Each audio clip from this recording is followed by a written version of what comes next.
पत्नी के बार बार कहने पर सुदामा न चाहते हुए अपने बचपन के मित्र कृष्ण से मिलने चला। द्वारकाधीश के नहरों के अंदर जाने का प्रयास किया तो द्वारपालों ने बोला, अरे ब्राह्मण, किधर को जा रहे हो? जानते भी हो यह मार्ग किधर जा रहा है? यह मार्ग द्वारकाधीश श्री कृष्ण के महलों में जा रहा है। हे विप्र, तुम यहाँ कहाँ में जा रहे हो? आगे से लेते हैं। द्वारकाधीश से मिलने का यह कौन सा समय है? महाराज अभी दरबार में नहीं है। अरे पंडित जी, श्री कृष्ण अपने महल के शयन कक्ष में आराम कर रहे हैं।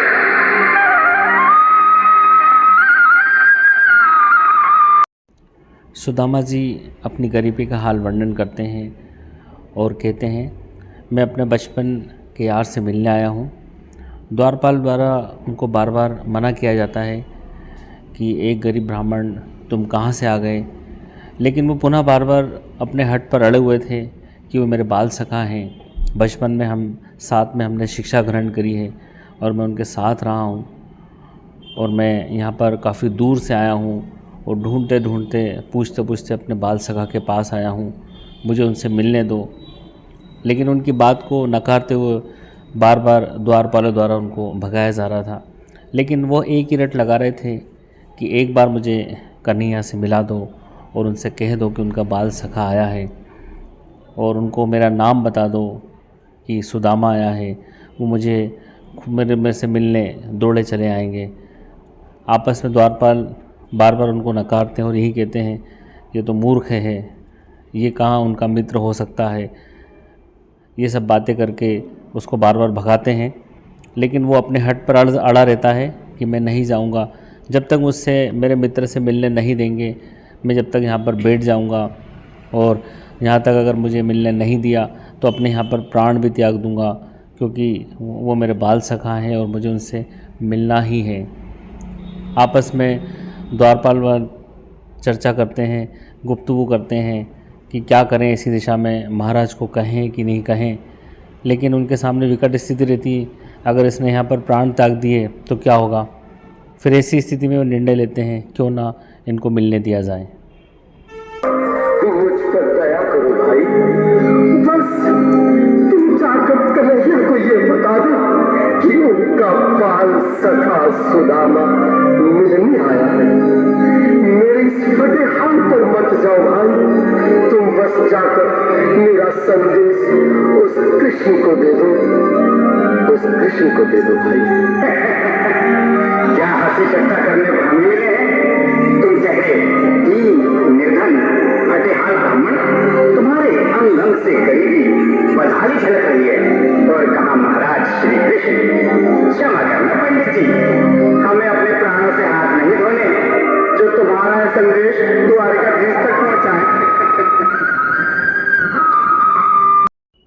द्वारपालों द्वारा बार बार मना किए जाने के बावजूद भी सुदामा अपनी जिद पर अड़े रहे कि मुझे मेरे बाल सखा से मिलने दो, अगर मिलने नहीं दोगे तो मैं अपने ही पर प्राण त्याग दूंगा। बार बार बोल रहे थे, मैं आपके पैर पड़ता हूँ। कभी भी द्वारपालों के पैर पड़ते हैं, कभी हाथ जोड़ते हैं, कभी अपनी लाठी को उठाते हैं, कभी आगे जाते हैं, कभी पीछे जाते हैं। उनकी मनोदशा ऐसी कि कभी अपने आप को सर ठोकने लगते हैं तो कभी ज़ोर ज़ोर से चिल्लाने लगते हैं। द्वारपाल भी बड़े परेशान थे कि इस सुदामा को कैसे समझाएं, किस तरीके से समझाएं। वो मानने को तैयार नहीं है। वो तो हटड़ा था कि एक बार जाके बोल दो, एक बार सिर्फ बोल दो कि उनका मित्र सुदामा आया है। अगर वो मुझे मना कर देंगे तो मैं चला जाऊंगा यहाँ से, लेकिन एक बार ज़रूर बोल दो कि उनका मित्र सुदामा आया है। लेकिन द्वारपाल इस बात को मानने को तैयार नहीं थे कि इस तरह भी, इस वस्त्र में भी उनका कोई मित्र हो सकता है। वो तो महाराज हैं और ये तो बिल्कुल फटे हाल हो रहा है, इसकी स्थिति बिल्कुल ख़राब है। वो अपनी जिद पर अड़े रहे कि हम मिलने ना देंगे।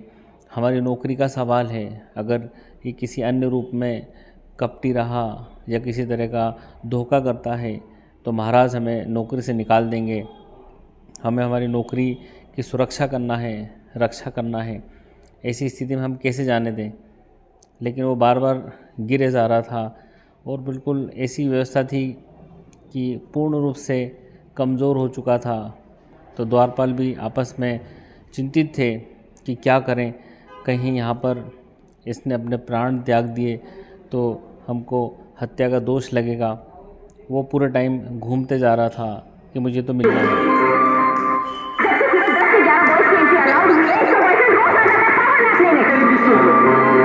जब तक मेरा संदेश उस द्वारकाधीश तक नहीं पहुंचाते तब तक मैं यहीं बैठा, चाहे मेरे भूत ही क्यों न चले जाए।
आज फिर लीलाधारी के चेहरे पर मुस्कान है।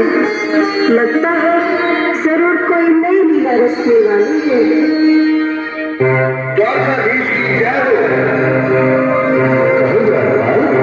इस समय कैसे आने हुआ? महाराज क्षमा चाहता हूँ, पर कारण ही कुछ ऐसा है। द्वारका रुक रहा है, स्वयं तो क्यों गए? आगे बोलो। द्वारका गरीब रहा स्वयं को आपका मित्र बताता है, आपसे मिलना चाहता है। अपना नाम सुदामा बताता है। सुदामा? क्या कहा? सुदामा? मेरा बात से सुदामा? मेरे बचपन का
बाल सखा शर्माना कैसा?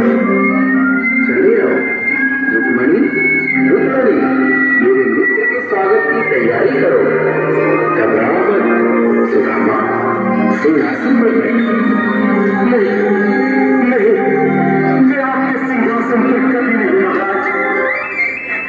ये बात मुझसे न होगा। ये द्वारकाधीश, मैं निर्धन, बदनसीब, बदकामा, तुझदाना, आपके चरणों में कैसे तो मेरा सौभाग्य होगा। दीनानाथ, सुदामा, मुझे महाराज कहकर प्रताड़ित न करो। मैं संसार के लिए द्वारकाधीश हूँ और तुम्हारे लिए सिर्फ तुम्हारा बाल सखा हूँ। मुझे बचपन की तरह कृष्ण, कन्हैया या मोहन कहकर पुकारो।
खुशी का समा